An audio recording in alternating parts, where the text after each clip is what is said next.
Hello everyone, welcome to Hanshu diaries. ఈరోజు మీ ముందు గుత్తి వంకాయ రెసిపీతో వచ్చేసామండి. చాలా బాగుంటుంది. అస్సలు వంట రాని వారైనా సరే ఈ వీడియో చూస్తూ చేసేయచ్చు. అవుట్పుట్ మాత్రం అదుర్స్ అంతే. ఇంకా చాలా అంటే చాలా టేస్టీగా ఉంటుంది. ఇంగ్రీడియంట్స్ అన్నీ దగ్గర పెట్టుకొని టప్పా టప్పా చేసేయచ్చు చిటికలో. సో ఎలా చేయాలని చూద్దాం ఒకసారి. ముందుగా స్టవ్ ఆన్ చేసి బాణలి పెట్టేశానండి. అది కొంచెం వేడైన తర్వాత ఒక ఫుల్ స్పూన్ పల్లీలు తీసుకున్నాను నేను. అవి వేసేయాలి, ఫ్రై చేసుకోవాలి మంచిగా.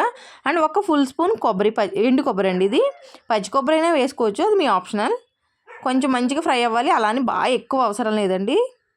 ఇవి కొంచెం వేడి తగిలాయి కదా. ఇప్పుడు జీడిపప్పు అండి, ఒక 10 పలుకులు వేసాను నేను. చూడండి, 10 జీడిపప్పు పలుకులు మంచిగా ఫ్రై అవుతున్నాయి కదా. ఇప్పుడు గసగసాలు ఒక స్పూను, తెల్ల నువ్వులు ఒక స్పూను, రెండు ఒక బౌల్లోనే ఉన్నాయి చూడండి. అవి కూడా వేసేయాలి, అవి కూడా మంచిగా ఫ్రై చేసుకోవాలి. అలా మిక్స్ చేసుకుంటూ ఉండాలండి. లేకపోతే ఇది లో టు మీడియమే మీరు ఫ్రై చేసుకోవాలండి, హై ఫ్లేమ్ అవసరం లేదు. జీలకర్ర ఒక స్పూన్, ధనియాలు ఒక స్పూన్ మంచిగా ఫ్రై చేసేసేయాలి. ఇవన్నీ ఎక్కువ ఫ్రై అవ్వక్కర్లేదు, వాసన వచ్చేయాల వరకు వస్తే, మంచి సువాసన వస్తే సరిపోతుంది.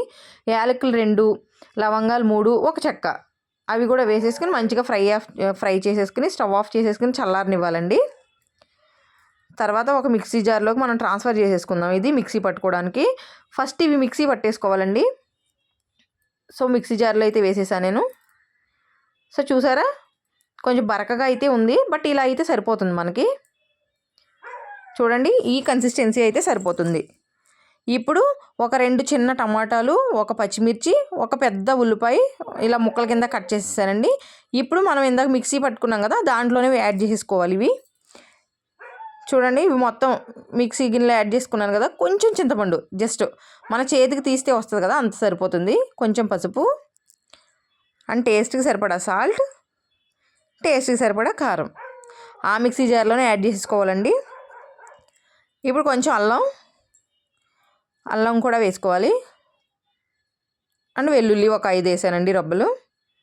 మొత్తం ఫైన్ పేస్ట్ అయిపోవాలండి ఇది. సో చూసారా, ఇట్లా అయితే సరిపోతుంది, ఇంకా జోరుగా అవసరం లేదు. నేను ఇక్కడ గుత్తి వంకాయలు ఇట్లా 4 వైపులా కోసుకుని పెట్టుకున్నానండి. చూడండి, ఉప్పు నీళ్ళలోనే పెట్టాను.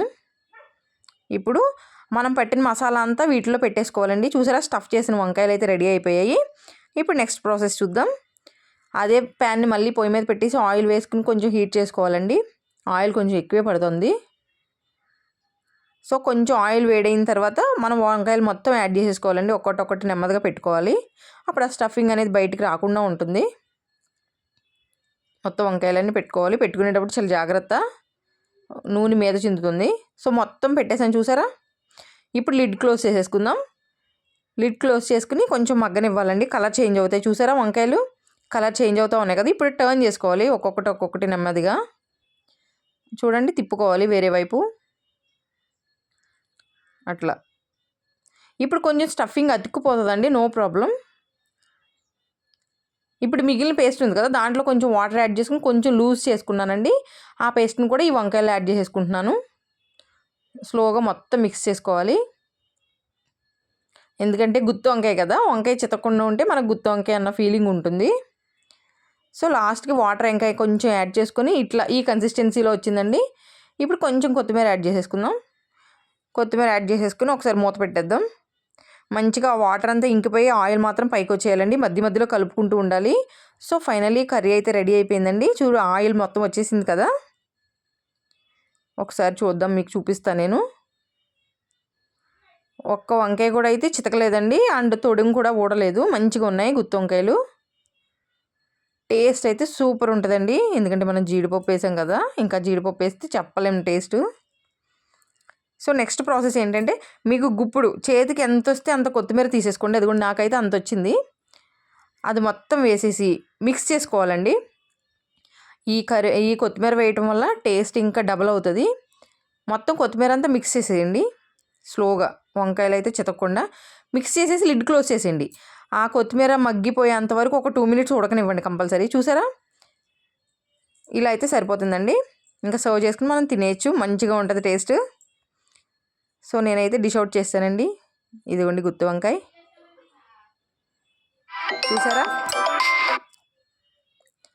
వావ్, టేస్ట్ ఆసమ్ అసలు. ఆహా ఏమి రుచి, తినరామై మరచి రోజు తిన్నాకని మోజే తీరదుగా తాజా కూరలలో రాజా ఎవరండి ఇంకా చెప్పాల వంకాయేనండి. సో చూసారా వంకాయకి అంత క్రేజ్ ఉంది. ఇప్పుడు ఆ గుత్తి వంకాయ వేసుకుని ఆ రైస్లో అలా కలుపుకొని మంచిగా వంకాయ పీస్ ఒకటి పెట్టుకుని ముద్దలో తింటూ ఉంటే వావ్. లైక్ చేయండి, షేర్ చేయండి, సబ్స్క్రైబ్ చేయండి. Thank you for watching.